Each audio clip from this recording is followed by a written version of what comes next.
Alrighty, well, today I am going walleye fishing again. I know the last vlog was called Catching Walleye that I made at the cabin. Hopefully Nikki will be up here soon. I miss her a lot. But I'm going to be cooking walleye today. Hopefully I catch 4 or 5 that I can keep. They need to be over 15 inches, which is a decent sized walleye. I think I would have had 2 keepers the last time around. But I'm headed over to my special little spot in the woods, and I'm going to try to catch some walleye today. And I've just been seeing crazy amounts of wildlife on the road up here. I've seen elk 3 or 4 times already. I've seen turkey, I've seen bear, I've seen deer. A lot of big deer around, which is a good sign for deer hunting season. But I don't know what I just saw, if it was a deer, a wolf, or a coyote. I mean, I thought at first, I was like, oh look, another deer, but then it looked like it had a long bushy tail. And the coyotes up here in the woods are quite big. They're very healthy, so they have big bushy tails.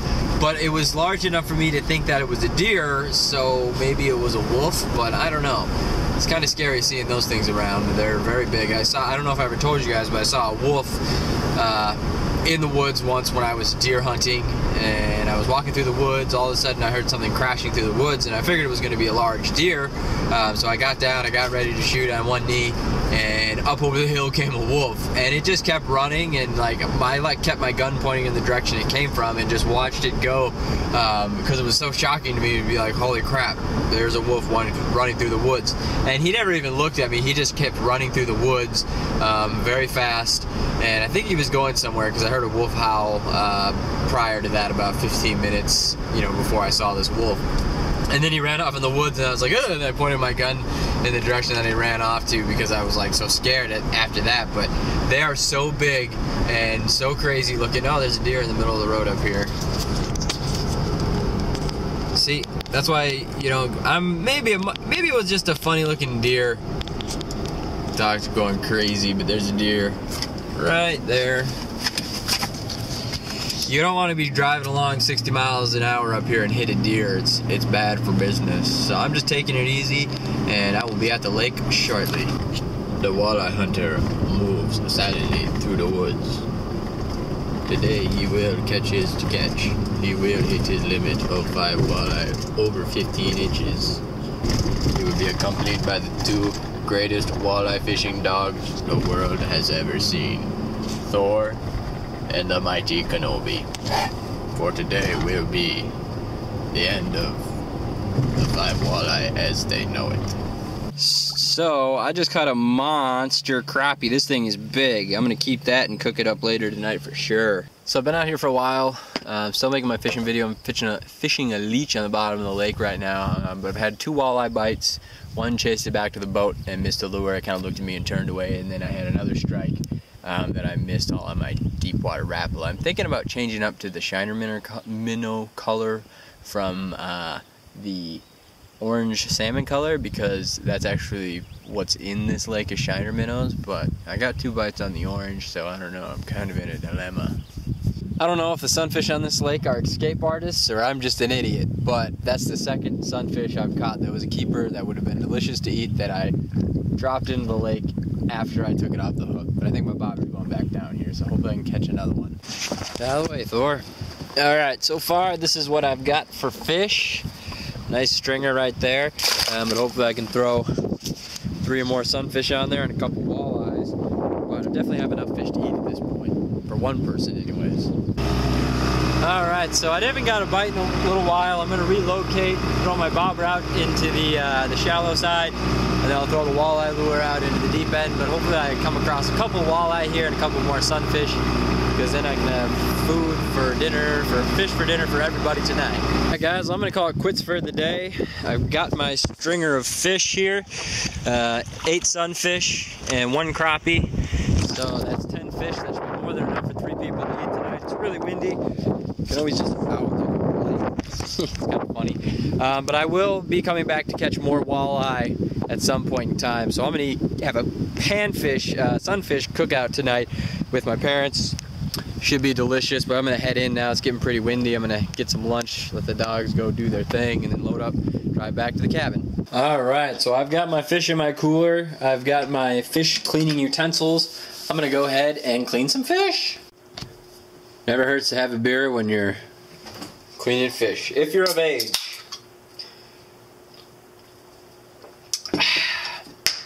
I don't have a fish descaler, but I'll just be using the back of a spoon today. You just run this up and down the sunfish to get the scales off.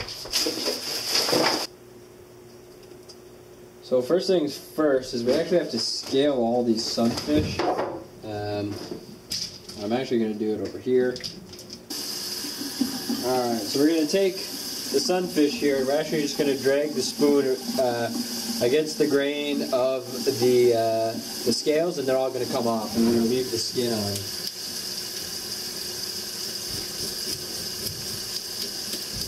It's easier to do with a scaler, but I don't have a scaler, so I'm just using a spoon.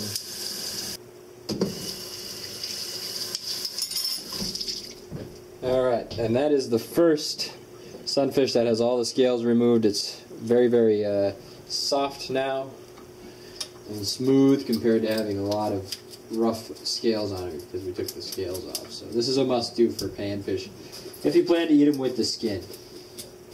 But you can do one of either way. You can either take the skin off or you can eat with the skin on.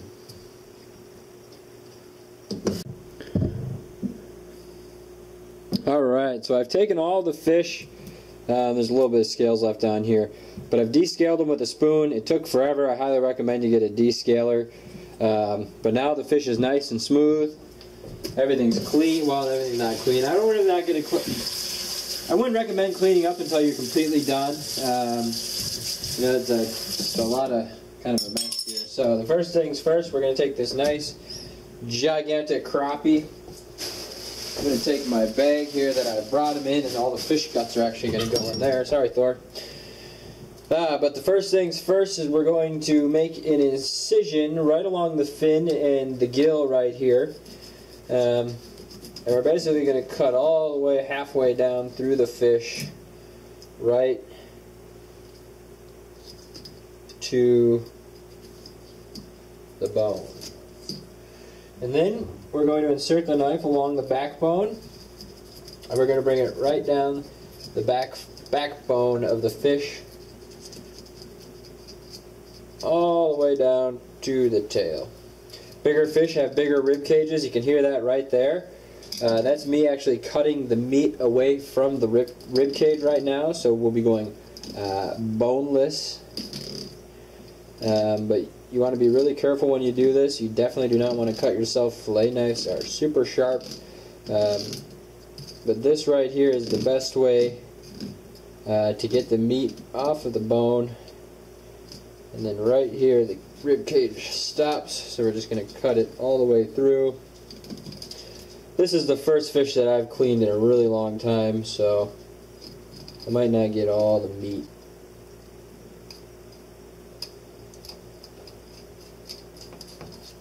Alright, and there is our first fillet from the crappie.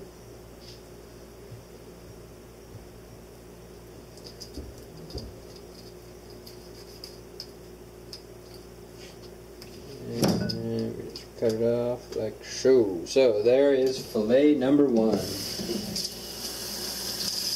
And this is actually a pretty nice size piece of meat for the size of fish that it came on, so it's going to go into the water.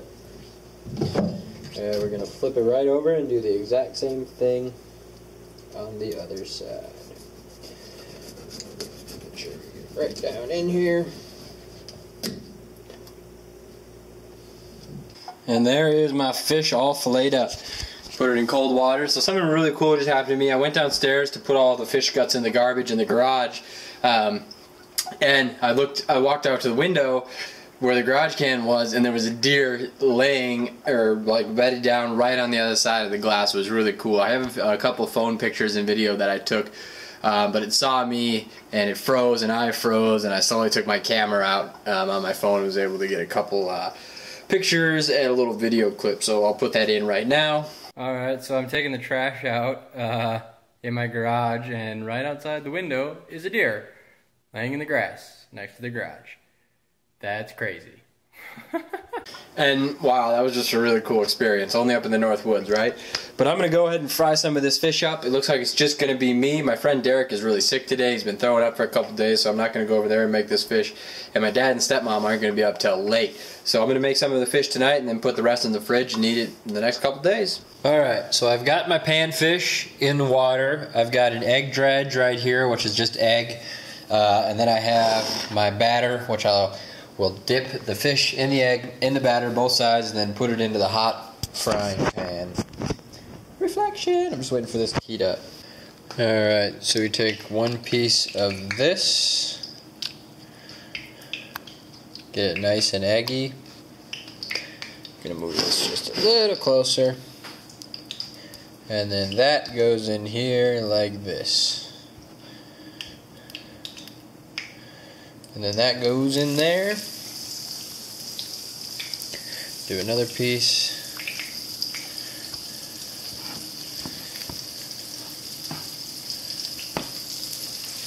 Two.